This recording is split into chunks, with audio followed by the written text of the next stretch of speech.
high-velocity life fiber jammer. Sweet Jesus, it's an anti-AT field. We're stuck with our asses hanging out. You two, literally. Like, everything those two say is like a pun or something about being naked. Yup. I like it. Mostly 'cause puns. Also, see, look at her arms, how they're like rainbow. Yeah. Oh, those are cool. I like those. My stars are gone! Stars. The primordial life fiber. How is it still alive? It's very hard to kill life fibers. Like, to kill them completely. I guess. Actually, like, for this point in the show, I don't think we've ever seen, like, life fibers die. Like, they've been absorbed into Senketsu. Yeah. True. Maybe Nui's arms count, because they couldn't heal. Yeah. Sword hand. I am a living shield! Gamaguri, why? Honey. I'll kill you first! No, you won't. Thank God you're safe, one Kanchoke. Thank No! He's not gonna be dead. I mean, he can't be dead. To be honest, I don't remember whether or not he dies. He's not dead. Ryuko! It's too dangerous! It's no use, Senketsu. How are they talking? Yeah. Satsuki, you can hear me? Yes, perfectly. What? Told you he's not dead. Yeah. That's probably a Gurren Lagann reference, but I don't like it. Absolute submission!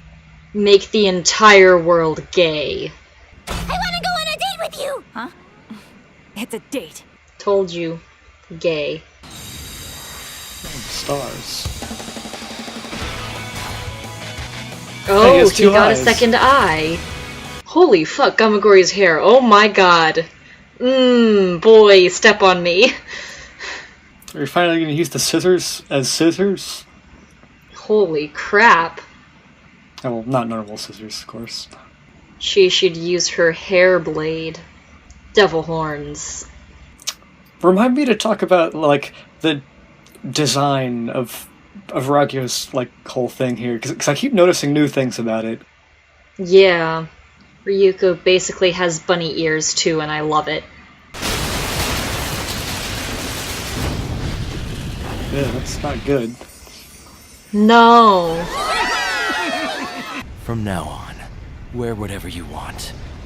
Clothes more cute than me. You're the cutest. That is a lot of naked people. Oh, so there are other cities around, I guess. Yeah. Still pretty far out there, though. Yeah. It's a long bridge. Oh yeah, that... She cut her hair short. I forgot about that. She's adorable. She looks younger. Yeah. She's so cute. The end. The end.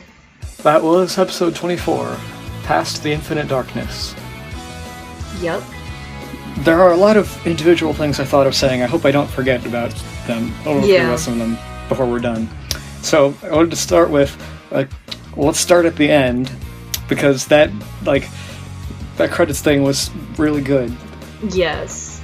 Like, it was similar to the first ending theme, with like, Riko being, like, hanging around a town, like, not doing anything in particular, but, like, I mean, that was, like, in the past, when she, like, didn't know exactly what she should do next, But now it's because she has nothing else she needs to do, and she's doing it, like, with her sister and her girlfriend. Yes. Canon. Yeah, and she's sad about, like, having lost Senketsu. Yeah. She probably has PTSD of some kind, too. I mean, Most likely, yeah. That tends to happen when all that shit happens. Yeah. You learn that you're not actually fully human. Yeah. Gonna have some PTSD after that. Okay, also, I wanted to note... Gamagori with his hair down, though. Yeah, I didn't notice that at first. It was kind of jarring, like when I saw it again, because I just wasn't expecting to see him like that. Yeah. Oh my god, boy, he is cute, though. I'm really appreciating it. You know Gamagori is my boy. Yeah, I'm glad. Like, there are lots of feelings in this episode. Yes, so many feelings. Okay, also... Oh, go ahead. I was just going to say another thing about the end that I remember people talking about, is that the outfit that Mako was wearing, what was like pink and frilly, and she had a purple backpack that had some that was like a weird shape, and like people were noticing that it was similar to Nui's design, and so there were there were some theories that I think were pretty baseless, like, but that like that's not actually Mako. It's like it's Nui in disguise. I don't know. Yeah, I don't believe that. I don't believe that, but it does seem deliberate that they made her outfit similar to Nui's, and I don't know. I don't know if that means anything. I mean, it could just mean that Mako liked Nui's clothes. Maybe. Knowing Mako, she just thought it was a cute dress. Yeah, Nui did die this episode. Yeah. Not that would, like, I mean, the way it happened was kind of a big surprise, but like the fact that it happened, not as much, because she was, the villain. Like, was the second biggest villain. Yeah. Actually, like, during that big battle, a few parts reminded me of, like, a couple different anime, and that's not, like, to discredit this. It's probably, I mean, it reminds me of really good anime, and it's probably just me, because I've seen those first. But, like, I was reminded of, like, Panty and Stocking with Garter Belt, as well as Madoka Magica. I was gonna say something about Madoka Magica too, but for Panty and Stocking it makes sense because that was the same team. Yeah, it was a lot of when they were all attacking, a lot of the comedy right in there, and I noticed some of the audio effects were very similar to Panty and Stocking. They probably were the same. Like, I mean, you work with what you've got if it works. Pretty much. And then it was more like the visual style when Nui sacrificed herself that kind of just reminded me of Madoka Magica, especially, that big spoiler. True. Okay, I am going to say some Madoka spoilers, so if a viewer hasn't seen Madoka Magica, skip like a minute ahead or so. Like, so this is actually something from the last episode that I forgot to talk about after that one. But the like plot twist that life fibers like are from space, and it's kind of similar to the plot twist in Madoka Magica, that like an alien race came to Earth before, like in prehistoric times, and then made humans what they wanted to be for themselves, so they could use them for their own purposes. And Raikyo said like she justified it by saying, well, humans have like cows and like livestock, like, and you kill those because you want to. So that's all we're doing, and that's the exact same thing that Kyubey said. Yeah. In Madoka. Yeah. Seems like a common theme. It's probably because, I mean, as humans we have a lot of cognitive dissonance or whatever. I don't know the proper terms, but you can have a pet pig and you can also eat pork. And that requires some sort of mental gymnastics in order to, you're attached to one thing, but also, its relatives you will also kill and eat. So I feel like it's a common theme in a lot of media in general, but I agree, especially in a lot of Japanese media, at least those two particularly. I guess. Okay, so now I do want to talk about the whole design of all that stuff that Raikyo had. Yeah. Like, because I just kept noticing new things. I don't know how much of it was strictly intentional, but like, so it seemed kind of Egyptian and like in its design.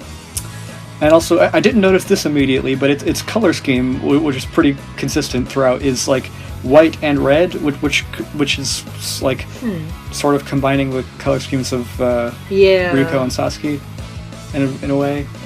And also, it had those big like butterfly wing things that looked like eyes because they were like the eyes of the Kamui. Oh, it sort of reminded me of that one Pokemon, the evolution of Surskit. Yeah, Masquerain. Yeah. I don't know, just when we first saw it, it reminded me of Masquerain. And I giggled mentally. Yeah. So it had the, like, butterfly wing things that looked like eyes, because it was the eyes of the Kamui. Yeah.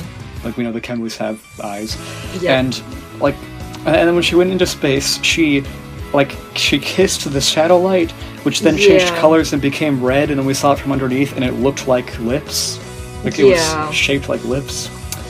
And then, when we saw Riko in her powered-up form, like her really super powered-up form, and where Senketsu, like, also had two eyes for the first time, and then there were other just sort of shapes that were kind of floating behind her that formed the shape of a mouth to sort of complete the face, like, of the Kamui, I suppose. And then so I honestly don't remember if Ragyo's had that, but she probably did too. Yeah. Probably themes of like lips, mouth. I don't know. There was just a lot. Like there were a lot of interconnecting things in part of those designs. Yep. And Ryuko got bunny ears, which was adorable. Yeah, like. Yeah, I don't know. There's another thing that I noticed at the end of the last episode, like, when just like every little thing about like their outfits like seemed more prominent than usual. Where like Riko, like part of her like Kamui transformation mode, like she's always had those like little like cat ear like things made of I don't know, metal like on her head, and they've never done anything. They aren't there for a purpose, but like they got bigger in this. Their super form, and of course like. Drawing a comparison to like Supersonic has been done. Yeah. Or like going Super Saiyan, but I do not remember the similarities because I haven't played the game myself. But apparently, there are a lot of like plot similarities to Sonic Adventure 2 and Kill la Kill. Yeah. I couldn't tell you them. I remember seeing a post about it. Give me a sec because I have played it. Sort of, I guess. I mean, at least at a very basic level, because, like, Sonic Adventure 2 spoilers if no one's played it by this point. But I mean, at the very end, there's the whole going into space to fight the big bad thing.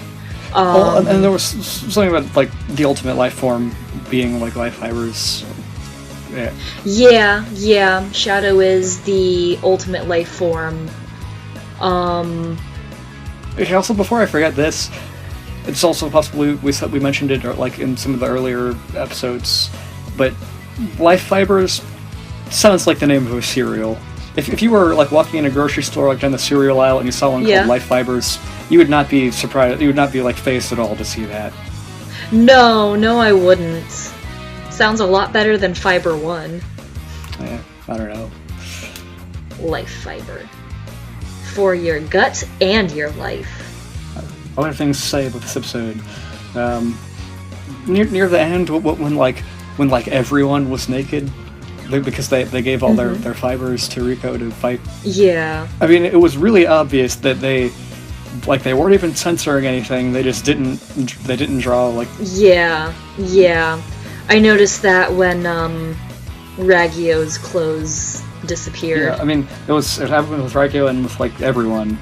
Like they, I don't know. It wasn't like the moment was sexual like in any way. It was. I mean, it was just a bunch of. Yeah. I don't know. But there are a lot of laws about what you can show. And I know in Japan. that's what was holding them back. But I don't know. I kind of wish they could have gotten around that because I feel like it.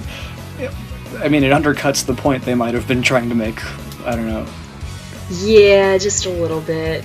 Then again, if they wanted to get this show anywhere other than, like, you know, really obscure stations, they were gonna have to censor something because just of the way most societies who have television are about nudity. Yeah. Yeah. That's just what it is. Also, you know, I don't know, maybe the artists were thankful for that because it means they had less lines to draw. Huh, true. Yeah. Less detail makes for easier work. Although, it might be something like just to his character, but they could have totally done the little purple shinies on their bits. Yeah, maybe. Like for the teacher. That would have been great. I would have laughed.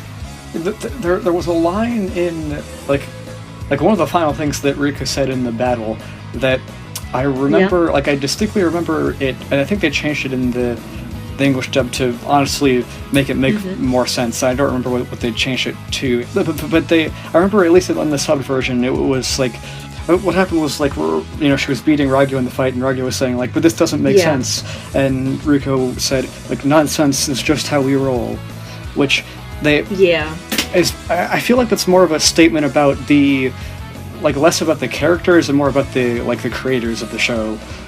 Yeah. I mean, because I don't know how much the characters have previously been like done something, you know, that breaks the rules particularly that much. I mean, it's just that the show itself is kind of doesn't make a lot of sense of, you know, looking at it from afar, but the characters, like Ryuko herself, I don't know, I mean, their past works, like the creators of it, makes more sense if you look at it like that. But they did change the line in the English dub, which I mean, the meaning, like, it still basically meant the same thing, but she said it in a way that, I don't know, I feel it was better, I guess. So in general, is the sub or the dub considered better for this? I don't know.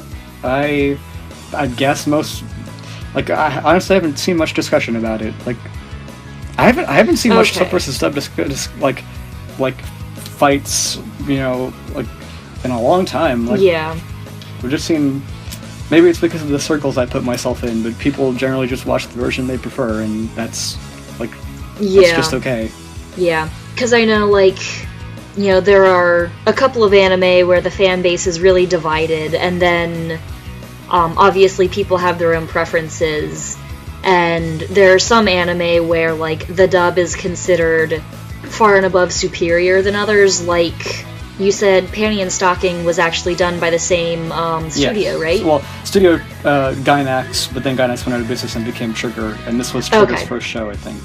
KLK was. Okay.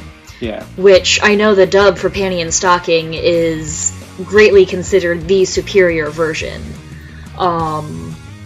So I was just curious. Yeah. I don't know. Yeah. One thing that I remember being disappointed about when the dub came out, and it was just like my dream, you know, voice actor for a character didn't happen, so it's not like I could be upset about it really. But I wish that Nui Harime's voice actor had been Hinton Walsh, who she's like. I like her. I like her voice. I like the characters that she's been. She's Princess Bubblegum from Adventure Time, Starfire from Teen Titans. She was a character in Lucky Star. I don't remember her name. The red-haired one, Konata's cousin, in the dub. Like, red-haired one. Whose cousin? Konata's cousin. Oh, the little girl. Yeah. Yeah. And she did also voice a character, like a major character in Gurren Lagann. So I don't know. Same. I feel like she could have done a good job, but Nui's voice actor also did a good job, like the one they went with. So I have a distinct memory of like because I think these episodes of Kill la Kill came out like they were supposed to be on Thursdays, but they came out like really late on Thursdays, especially the subbed versions, because like they came out and then they had to put subs on them like as quickly as they could and then release them. So like generally they came out like Thursday night, like after I was asleep, and then I watched them like on Friday, like when I got home from school. but for this episode, I watched it Friday morning before I went to school, so that I'd be able to talk about it like with my friends, but no one else had seen it yet. Yeah, so I just didn't say anything about it all day. Aww. And then for the next few days before I saw them again, just got on my schedule. Yeah. I bet you were thinking about it all day, though. Yeah, I was. Yeah. Also, I haven't I've rewatched most of the episodes in the first half of the show like a few times since the first time I saw it, but not as much the second. I don't think this episode in particular, I don't think I've seen at all since the first time I saw it. So it did, some scenes from this kind of put me back in that, like that morning that I was watching it. Yeah, I feel you. That's the way that I am with a lot of things that I rewatch, is like you start rewatching it and then you kind of drop off halfway through. Well, so, yeah. It wasn't because of that. Mostly it was because of when I got Pork Chips to start watching the show. Like I was in the room with him when he was watching it, and then he kept watching it after I left. So, like. Ah, gotcha. So that was the first episodes, and then there was when we started this Mist, which was a while ago. So it feels like it was a separate time. Even though technically this is all like one rewatch through for me. And then we'll have those episodes we missed, which were all at the beginning again. Yeah. I believe those episodes 5, 6, 8, and 9. Alright. That we're going to need to redo. But before that, of course, like up next is the OVA episode, which came out. Yeah. I remember. I remember waiting for that. Like I remember hearing that it was going to happen. And then, months went by. Because animation takes a long time. But I'm like, new episode of a show that I really like, so looking forward to that. And then you just gotta wait. Yep. I remember that happened to me with Yuri on Ice, actually. I remember seeing the preview for it and being really excited. And then I feel like years went by before they actually got it out. Yeah, I believe the show concluded in 2014, and it was probably well into 2015 before the OVA episode happened. Oh wow, that's a long time. I mean, not as long as the second season of Attack on Titan, but... Yeah. Not as long as some Sherlock seasons. I probably mentioned this, like, near the beginning of, like, in an early episode. Yeah. But... I mean, probably just came up because, you mentioned something about Attack on Titan. But yeah, I watched, like, the first season of KLK and the first season of Attack on Titan, I watched, like, alongside each other.